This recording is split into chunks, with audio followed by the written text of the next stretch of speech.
ನಮ್ಮ ಕನ್ನಡ ನಾಡಿನ ಸಾಂಸ್ಕೃತಿಕ ನಾಯಕ ಮತ್ತು ಸ್ಟೇಟ್ಸ್ ಕ್ರಾಫ್ಟ್ ಮ್ಯಾನ್ ಎಸ್.ಎಂ. ಕೃಷ್ಣರವರು ನಮ್ಮನ್ನು ಅಗಲಿದ್ದಾರೆ.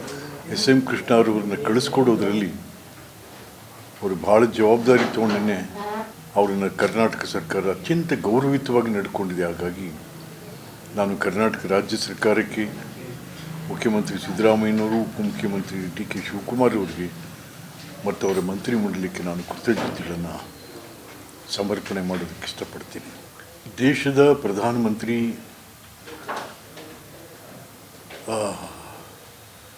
ಮೋದಿಯವರು ಸಂತಾಪ ಸೂಚಕ ಸಭೆಯೆಲ್ಲ ಕಳಿಸಿದ್ದಾರೆ, ಮಾತಾಡಿದ್ದಾರೆ. ಆದರೆ ಕಾಂಗ್ರೆಸ್ಸಿನ ಅಧಿನಾಯಕಿ ಸೋನಿಯಾ ಗಾಂಧಿಯವರು ಒಂದು ತುಟಿ ಬಿಚ್ಚಲಿಲ್ಲ. ಒಂದು ಸಂತಾಪ ಸೂಚಕ ಸಭೆ ಮಾತುಗಳು ಹೇಳಲಿಲ್ಲ. ಒಬ್ಬ ವ್ಯಕ್ತಿ ಕಾಲವಾದಂಥ ಸಂದರ್ಭದಲ್ಲಿ ಅಲ್ಲಿ ರಾಜಕಾರಣ ಇರಬಾರ್ದು, ಮನುಷ್ಯತ್ವ ಇರಬೇಕು. ಯಾಕೆಂದರೆ ಮರೆಯಾದವರು ವ್ಯಕ್ತಿಯೇ ಹೊರತು ರಾಜಕಾರಣ ಅಲ್ಲ. ಕೃಷ್ಣ ಸಾಹೇಬರು ಕೂಡ ಅಭಿವೃದ್ಧಿಯ ರಾಜಕಾರಣ ಮಾಡಿದ್ರೆ ಹೊರತು ದ್ವೇಷದ ರಾಜಕಾರಣ ಅವರೆಲ್ಲೂ ಮಾಡಲಿಲ್ಲ. ಸತ್ತಾಗಲೂ ರಾಜಕಾರಣ ಮಾಡಬಾರ್ದು. No, this is no fair to the Congress.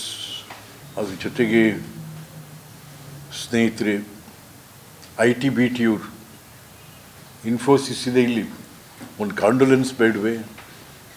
ಯಾರಿಂದ ಬೆಳೆದ್ರಿ ಇವರೆಲ್ಲ? ಇನ್ಫೋಸಿಸ್ ದೊಡ್ಡ ಕಂಪನಿಗಳು. ಆಯಿತು, ನಿನ್ನೆ ಮುಗೀತು. ಈಗಲಾದರೂ ಕೂಡ ತಾವು ಅವ್ರ ಹೆಸರಲ್ಲಿ ಏನಾದರೂ ಮಾಡಬೇಕು. ಸಾವಿರಾರು ಕೋಟಿ ರೂಪಾಯಿಗಳ ವ್ಯವಹಾರ ನಡೀತಾ ಇರ್ತಕ್ಕಂಥದ್ದು. ಲಕ್ಷಾಂತರ ಮಕ್ಕಳು ಇವತ್ತು ಲಕ್ಷಾಂತರ ರೂಪಾಯಿ ಸಂಬಳ ತಗೊಳ್ತಾ ಇರ್ತಕ್ಕಂಥದ್ದು. ಯಾರು ಕಾರಣ ಅದಕ್ಕೆ? Was the base for that mister SM. Krishna. ಅರೆ, ಒಂದು ಕಾಂಡೋಲೆನ್ಸ್ ಬೇಡ ದೊಡ್ಡ ಕಂಪನಿಗಳಿಂದ. ಮೈಸೂರಲ್ಲಿ ಇನ್ಫೋಸಿಸ್ ಇನ್ನು ಭಾಳ ಇದ್ದಾವೆ ಬೇರೆ ಕಂಪನಿಗಳೆಲ್ಲ. ಬಟ್ ಯಾರೂ ಕೂಡ ಒಂದು ಕಾಂಡೋಲೆನ್ಸ್ ಕೂಡ ಹೇಳಲಿಲ್ಲ ಅಂತಂದರೆ ಬಹುಶಃ ನಾವೆಲ್ಲಿದ್ದೀವಿ?